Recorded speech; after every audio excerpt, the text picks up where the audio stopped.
Chapter 1. The Mystery of the Vanished Fabric. Kaito Ishikawa's office was quiet until Maria Rodriguez burst into the room, out of breath. "Kaito, you won't believe this. Seraphina Dubois, the queen of haute couture, just hired us." Kaito, calmly sipping his tea, raised an eyebrow. What did she lose? "A golden thimble," Maria smirked. "Close. The fabric for the Aurora dress, the main piece of her new collection, has disappeared. It's a unique fabric, made with golden silk filaments and almost impossible to replicate." The duo headed to the Dubois studio, a luxurious space in the heart of the city, where sketches and elegantly dressed mannequins dominated the environment. Seraphina Dubois herself, a woman with an impeccable posture and a penetrating gaze, greeted them. "The fashion show is in 1 week," she said, her voice filled with anxiety. The fabric was here, locked in a safe in the sewing room. Only I, my assistant, Marcello Rossi, and the security guard had access. Kaito examined the safe. There were no signs of a break. The door was opened with the correct combination.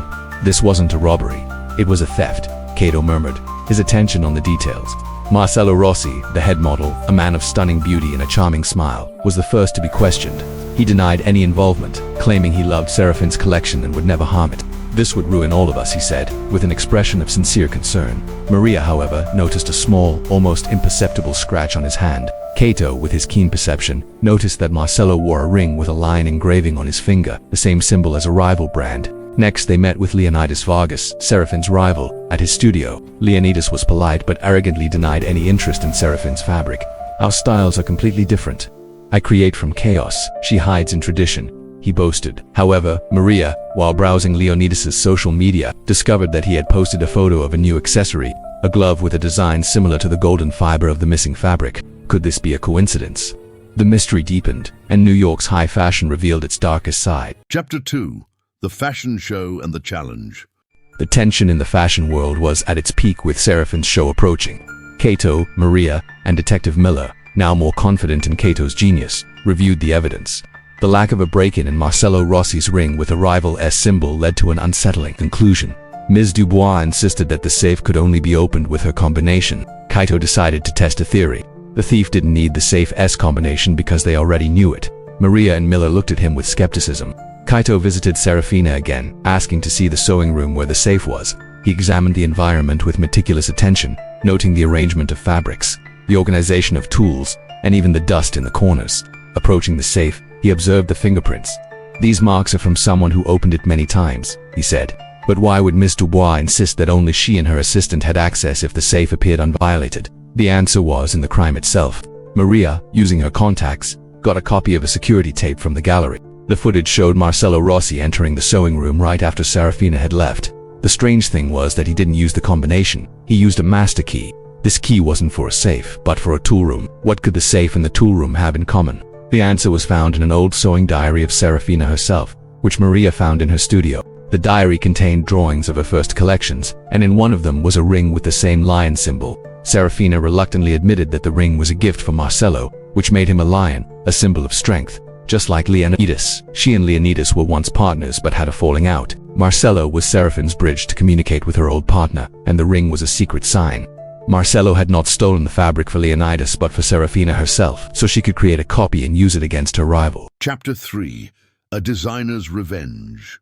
With the revelation that Seraphina had orchestrated the disappearance of the fabric to create drama and, thus, overshadow Leonidas's show, the tension reached its climax. Kaito and Maria confronted the designer in her studio.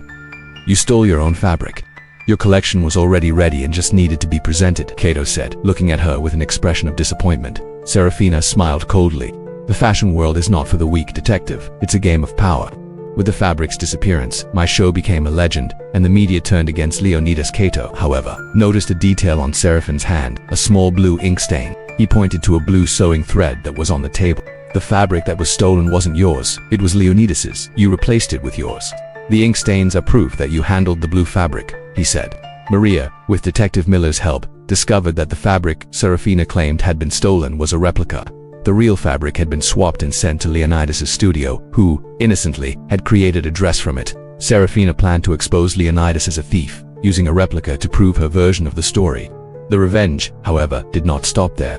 On the day of the show, Leonidas Vargas presented the dress he thought was his, but which Seraphina had replaced.